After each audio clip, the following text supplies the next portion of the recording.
निवेश आकर्षित करने में मध्य प्रदेश अव्वल, पर नीतियों से अभी जूझ रहे उद्योगपतियों को उलझनों से बचाने, तंत्र को और पारदर्शी बनाने की आवश्यकता। बीते 15 वर्षों में औद्योगिक निवेश के क्षेत्र में जितनी चर्चा मध्य प्रदेश की हो रही है, उतनी शायद ही किसी राज्य की हो। महाकाल की नगरी उज्जैन में हाल ही में हुए 2 दिवसीय क्षेत्रीय उद्योग सम्मेलन में 10,000 करोड़ रुपए के निवेश प्रस्ताव प्रदेश को प्राप्त हुए हैं। ये नए दौर का मध्य प्रदेश है। बीते 15 वर्षों में औद्योगिक निवेश के क्षेत्र में जितनी चर्चा मध्य प्रदेश की हो रही है, उतनी शायद ही किसी राज्य की हो।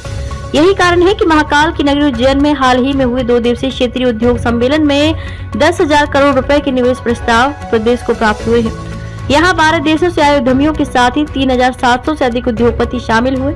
इस सम्मेलन के माध्यम से 17,000 से ज्यादा रोजगार के अवसर उपलब्ध होने की राह भी आसान हुई। किसी भी राज्य में होने वाला निजी निवेश उसकी आर्थिक नीतियों का आईना माना जाता है। इसमें भी कोई संदेह नहीं है कि बीते 5 वर्षों में प्रदेश सरकार निवेशकों को अपने यहाँ आकर्षित करने में अन्य राज्यों की तुलना में आगे ही रही है। वित्त वर्ष 2018 और 19 में प्रदेशों में होने वाले विदेशी निवेश में मध्य प्रदेश की भागीदारी 1.6% ही थी, लेकिन वित्त वर्ष 2022 और 23 में ये बढ़कर 5% से अधिक हो चुकी है। पर्याप्त लैंड बैंक और उद्योग हितैषी नीतियों के प्रचार का लाभ भी प्रदेश को मिल रहा है। अब आवश्यकता है नीतियों को उद्योगों के लिए और अधिक कारगर बनाने की। 2 दशक पहले मध्य प्रदेश में भी निवेश का परिदृश्य अच्छा नहीं था। अधोसंरचनात्मक स्थिति खराब होने की वजह से औद्योगिक इकाइयां यहाँ आने के बजाय दूसरे राज्यों का रुख करती थी।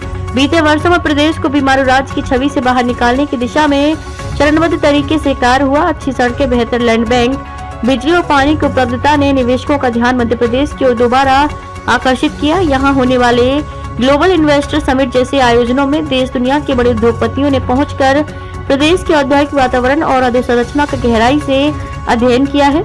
निश्चित ही ये प्रयास प्रदेश के विकास की तस्वीर में बदलाव लाने में सफल साबित हुए और प्रदेश का औद्योगिक चेहरा बदलने लगा।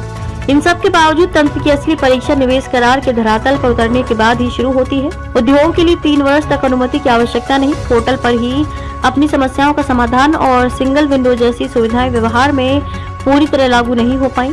एक के बाद एक कई विंडो से गुजरने के बाद ही उद्योगपति लक्षित स्थल तक पहुंच पाते हैं। मध्य प्रदेश के औद्योगिक परिदृश्य की बड़ी चुनौती नए औद्योगिक क्षेत्र विकसित करना भी है।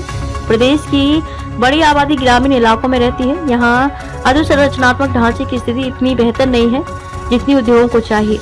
यही कारण है कि स्थापित औद्योगिक क्षेत्रों में ही उद्योगपति जाना चाहते हैं, लेकिन इन क्षेत्रों की अपनी सीमा है। चाहे इंदौर के पास प्रीथमपुर हो या देवास का औद्योगिक क्षेत्र हो, फिर गोविंदपुरा, इन औद्योगिक क्षेत्रों के आसपास आवासीय क्षेत्र तेजी से विकसित होते चले गए।